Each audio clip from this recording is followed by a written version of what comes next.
ಸಂಸತ್ತಿನ ಒಂದೇ ಸದನದಲ್ಲಿ ಅಣ್ಣ ತಂಗಿಯರ ಜುಗಲ್ಬಂದಿ. ಲೋಕಸಭೆಯಲ್ಲಿ ರಾಹುಲ್ ಗಾಂಧಿ, ಪ್ರಿಯಾಂಕಾ ಗಾಂಧಿ ಮಾತಾಡಿದ್ದಾರೆ. ಮೊದಲ ಬಾರಿಗೆ ಅಣ್ಣ ತಂಗಿ ಇಬ್ಬರೂ ಕೂಡ ಸಂಸತ್ನಲ್ಲಿ ಮಾತಾಡಿದ್ದಾರೆ. ಕೇಂದ್ರ ಸರ್ಕಾರದ ವಿರುದ್ಧ ಒಂದು ಕಡೆ ರಾಹುಲ್, ಮತ್ತೊಂದು ಕಡೆ ಪ್ರಿಯಾಂಕಾ ಮುಗಿ ಬೀಳ್ತಾ ಇದ್ದಾರೆ.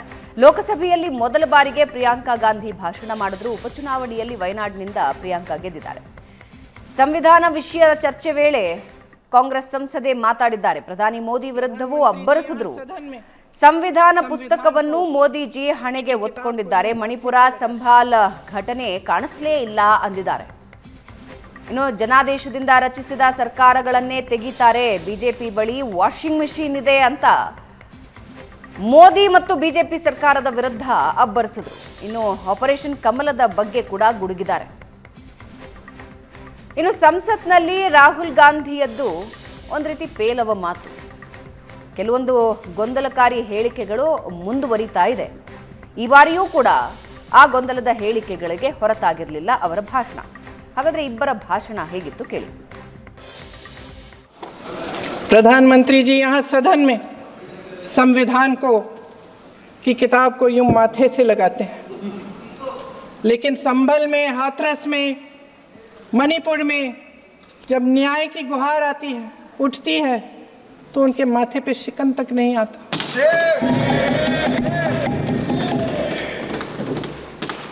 शायद समझ नहीं पाए हैं कि भारत का संविधान संघ का विधान नहीं है। भारत के संविधान ने हमें एकता दी, हमें आपसी प्रेम दिया। उस मोहब्बत की दुकान जिस पर आपको हंसी आती है, उसके साथ करोड़ों देशवासी चले। करोड़ों देशवासियों के दिल में एक दूसरे के लिए प्रेम है, घृणा नहीं है। आप राजनीतिक न्याय की बात करते हैं, सरकारों को पैसों के बल पर गिरा देते हैं। मेरा आग्रह है कि अपन संविधान में सकारात्मक बोले।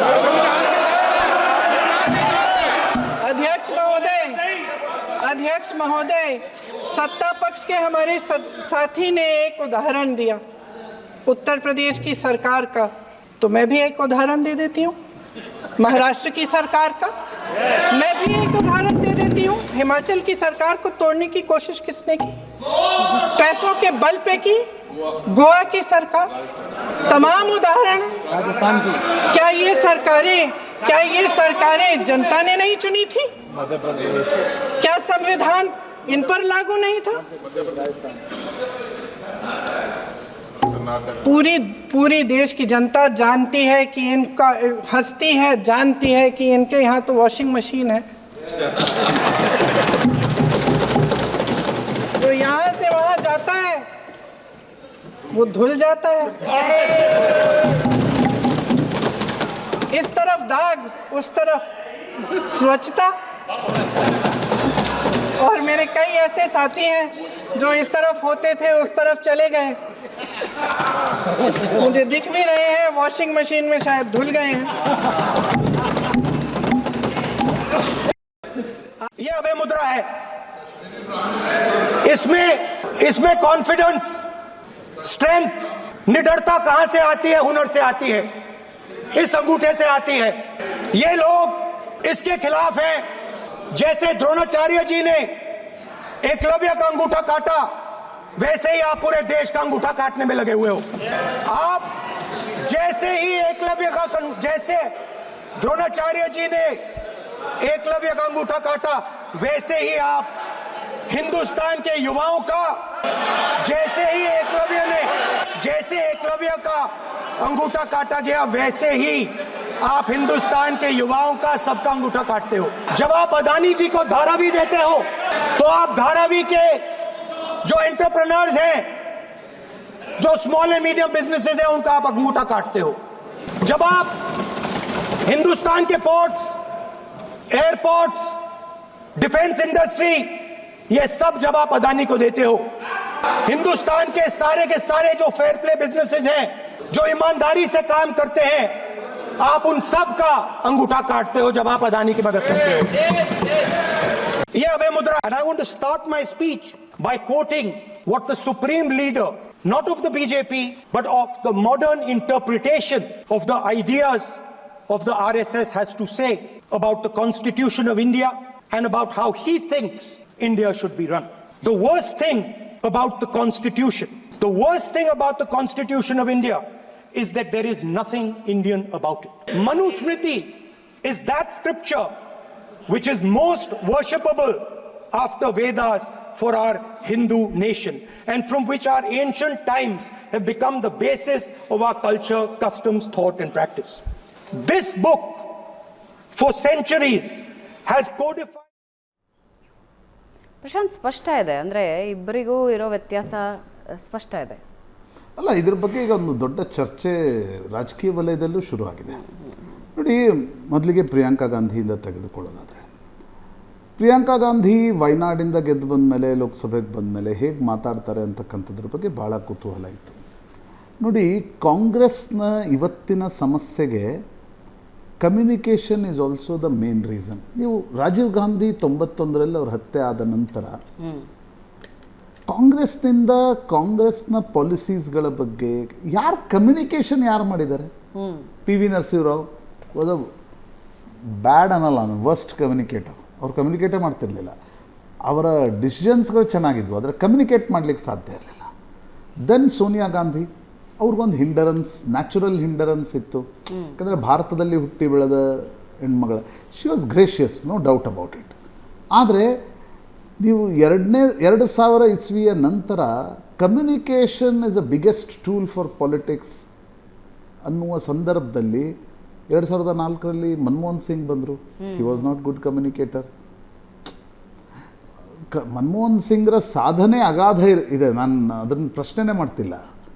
ಆದರೆ ನಿಮಗೆ ಕಮ್ಯುನಿಕೇಷನ್ನೇ ಇರಲಿಲ್ಲ. ಮನಮೋಹನ್ ಸಿಂಗ್ ಮತ್ತು ಸೋನಿಯಾ ಗಾಂಧಿಯವರ ಬಿಗ್ಗೆಸ್ಟ್ ಫೇಲ್ಯೂರ್ ಏನು ಹೇಳಿ? ಕಮ್ಯುನಿಕೇಷನ್ ಇರಲಿಲ್ಲ. 2004ರ ನಂತರ ರಾಹುಲ್ ಗಾಂಧಿ ಬಂದರು. 2000 ಹೆಚ್ಚು ಕಡಿಮೆ 13ರ ನಂತರ ಅವರು ಸೆಂಟ್ರಲ್ ಸ್ಟೇಜ್ ತೆಗೆದುಕೊಂಡ್ರು. ಅವರು ಭಾಷಣ ಮಾಡ್ತಾರೆ, ಆದರೆ ರೆಟಾರಿಕ್ ಜಾಸ್ತಿ ಇರುತ್ತೆ. ಅಂದರೆ ನೀವು ಅಧಿಕಾರದಲ್ಲಿ 10 ವರ್ಷಗಳ ಕಾಲ ನಿಮ್ಮ ಪಾರ್ಟಿ ಇದ್ದಾಗ ಯಾವುದೇ ಜವಾಬ್ದಾರಿ ತೆಗೆದುಕೊಳ್ಳದೆ ನೀವು ಏಕಾಏಕಿ ಸಂತರ ಥರ ಮಾತಾಡ್ಲಿಕ್ಕೆ ಚಾಲೂ ಮಾಡಿಬಿಟ್ರೆ, 10 ವರ್ಷಗಳ ಕಾಲದ ನಿಮ್ಮ ಸರ್ಕಾರದ ಕರಪ್ಷನ್ಗಳು, ಲಯಬಿಲಿಟೀಸ್ಗಳು ಎಲ್ಲ ಪಕ್ಕದಲ್ಲಿಟ್ಟು ನೀವು ಏಕಾಏಕಿ ಸಂತನ ರೀತಿ ಮಾತಾಡ್ಲಿಕ್ಕೆ ಚಾಲೂ ಮಾಡಿಬಿಟ್ರು. ಹೋಗಿ ಪ್ರೆಸ್ ಕ್ಲಬ್ಬಲ್ಲಿ ಹರಿದು ಹಾಕಿದ್ರು, ಅವ್ರದ್ದೇ ಸರ್ಕಾರದ ಆರ್ಡಿನೆನ್ಸ್ ಹರಿದು ಹಾಕಿದ್ರು. ಅದಾದಮೇಲೂ ಕೂಡ somehow Rahul Gandhi is not able to communicate. ಅವ್ರು ಭಾರತ್ ಜೋಡೋ ಯಾತ್ರಾ ಮಾಡಿದರು, ಪರಿಶ್ರಮ ಪಟ್ಟರು. ಆದರೆ ಈಗ ಸಂವಿಧಾನದ ಬದಲಾವಣೆ ಮಹಾರಾಷ್ಟ್ರದಲ್ಲಿ ಟ್ರ್ಯಾಕ್ಷನ್ ಸಿಕ್ಕಿದ್ಬಿಟ್ರೆ ಹಂಗೇನು ಇಡೀ ದೇಶದಲ್ಲಿ ಅದಕ್ಕಿಂತ ಭಾಳ ದೊಡ್ಡ ಟ್ರ್ಯಾಕ್ಷನ್ ಸಿಗಲಿಲ್ಲ. ರಫೇಲ್ ವಿಷಯವನ್ನು ಪ್ರಸ್ತಾಪಿಸಿದ್ರು. ಅದಕ್ಕೆ ಮೂಲ ಕಾರಣ ಪಾರ್ಟಿಗಿರ್ತಕ್ಕಂಥ ಲಯಬಿಲಿಟಿಗಳು.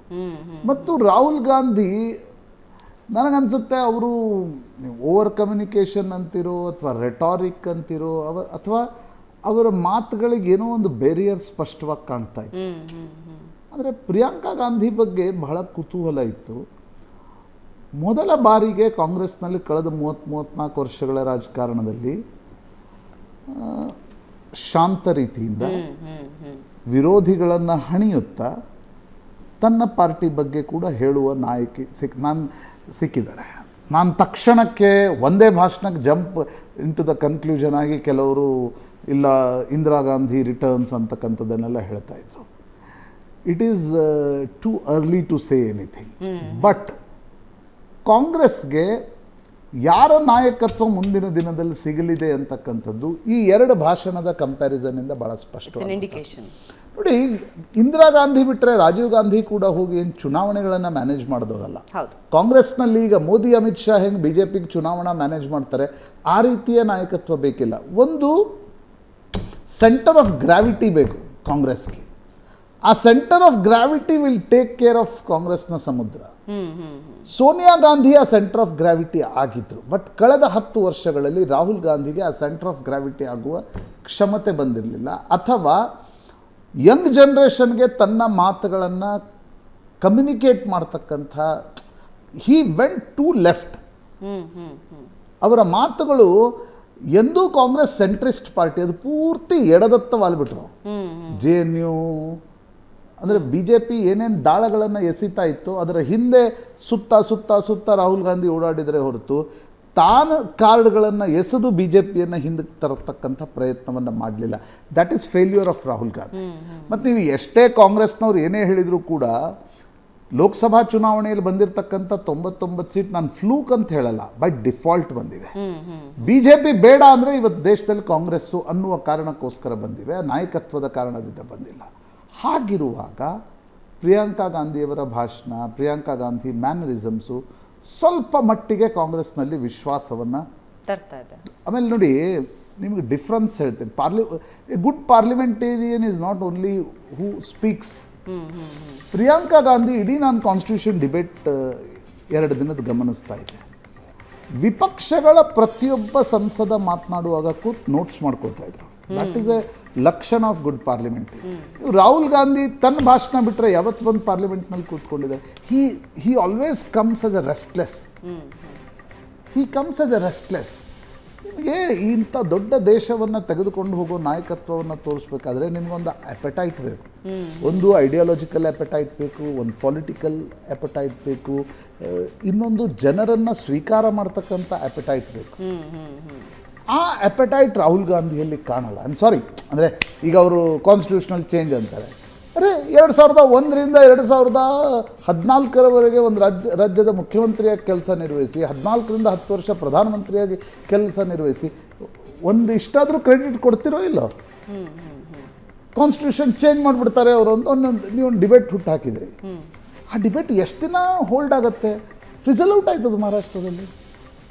ನೀವು ನನಗನ್ನಿಸ್ತಕ್ಕಂಥದ್ದು, ಈ ರಿಟಾರಿಕ್ನಿಂದ ನೀವು ಆಲ್ಟರ್ನೇಟಿವ್ ವ್ಯೂ ಪಾಯಿಂಟನ್ನು ಕಟ್ಟಲಿಕ್ಕಾಗಲ್ಲ. ಯು ನೀಡ್ ಟು ಟೆಲ್ ನಾವೇನು ಮಾಡ್ತೀವಿ. ಪ್ರಾಯಶಃ ಪ್ರಿಯಾಂಕಾ ಗಾಂಧಿಯವರ ಮೊದಲ ಭಾಷಣವನ್ನು ನಾನು ಅದಕ್ಕೆ ಹೇಳಿದೆ, it is too early to tell anything. ನಾನು ಅವ್ರನ್ನ 99ರಲ್ಲಿ ಮೊದಲ ಬಾರಿ ಬಳ್ಳಾರಿಯಲ್ಲಿ ನೋಡಿದ್ದೆ.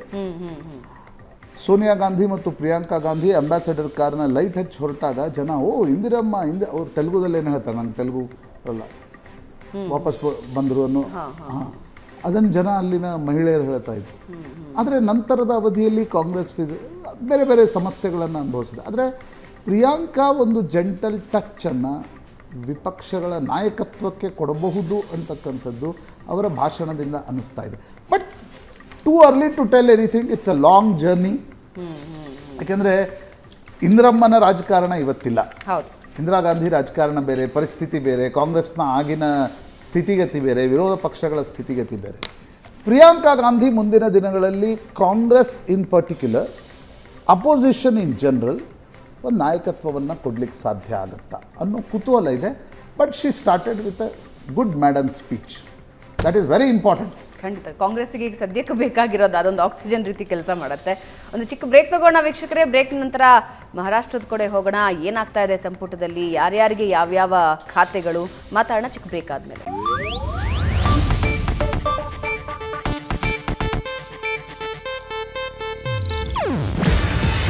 ಇದು ಏಷ್ಯಾನೆಟ್ ನ್ಯೂಸ್ ನೆಟ್ವರ್ಕ್ ಪ್ರಸ್ತುತಿ.